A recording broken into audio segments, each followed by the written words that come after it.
क्या आपने कभी सोचा है कि जेली, मार्शमेलो या क्रीमी मिठाइयाँ इतनी मुलायम और उछलती हुई क्यों होती हैं? इन सब के पीछे छिपा है एक छोटा सा लेकिन दिलचस्प घटक, जेलेटिन।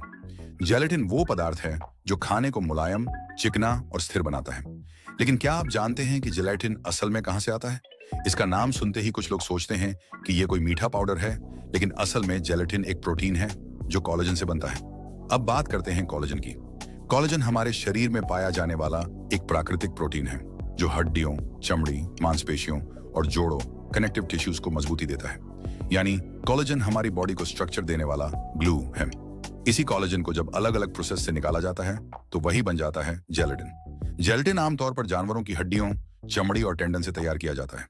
इन हिस्सों को बहुत देर तक गर्म पानी में उबाला जाता है। धीरे धीरे इनसे जो प्रोटीन निकलता है वही ठंडा होने पर जेली जैसी बनावट ले लेता है। इसे सुखाकर जो पाउडर मिलता है वही है जेलेटिन पाउडर। इसका इस्तेमाल सबसे पहले 17वीं सदी में शुरू हुआ था। तब लोग इसे खाना गाढ़ा करने, सूप थिक करने और मिठाइयों में टेक्सचर लाने के लिए इस्तेमाल करते थे। आज जेलेटिन का इस्तेमाल candy, jelly, ice cream, pudding, yogurt और यहाँ तक कि ब्यूटी क्रीम्स तक में किया जाता है। लेकिन सवाल उठता है, क्या ये नॉन वेज है? हाँ, पारंपरिक रूप से जेलेटिन नॉन वेज माना जाता है क्योंकि ये जानवरों की हड्डियों और त्वचा से बनाया जाता है। अब हर कोई इसे नहीं खाना चाहता, इसलिए आज बाजार में इसके कई शाकाहारी विकल्प आ चुके हैं। सबसे लोकप्रिय है अगार अगार, जो समुद्र की समुद्री शैवाल से बनाया जाता है। ये पूरी तरह पौधों से प्राप्त होता है और जेली जैसा ही टेक्सचर देता है। मतलब जेली को जमाने, मिठाइयों को गाढ़ा करने और शेप देने के लिए बेहतरीन है।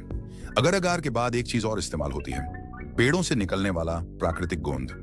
आपने बचपन में आड़ू, प्लम या अंजीर के पेड़ों से निकला हुआ चिपचिपा रस देखा होगा, जो सूखने पर पारदर्शी और जेली जैसी बनावट ले लेता है। इसे ही कहा जाता है नेचुरल प्लांट गम। ये गोंद न सिर्फ पूरी तरह शाकाहारी होता है, बल्कि इसमें किसी भी तरह के केमिकल या जानवरों से जुड़ी चीजें नहीं होती।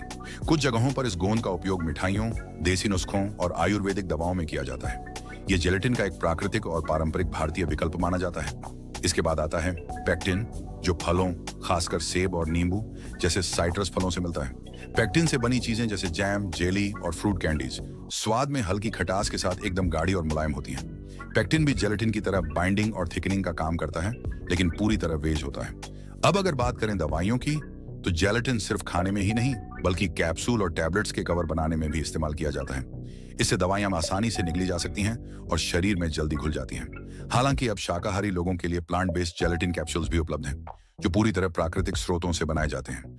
और सिर्फ यही नहीं, जेलेटिन और कोलेजन का इस्तेमाल ब्यूटी क्रीम्स, फेस मास्क और स्किन केयर प्रोडक्ट्स में भी किया जाता है। तो अगली बार जब आप जेली, मार्शमेलो, दवाई की कैप्सूल या कोई फेस क्रीम देखें, तो याद रखिए, ये सिर्फ एक साधारण चीज नहीं, बल्कि विज्ञान, इतिहास और प्रकृति का खूबसूरत मेल है।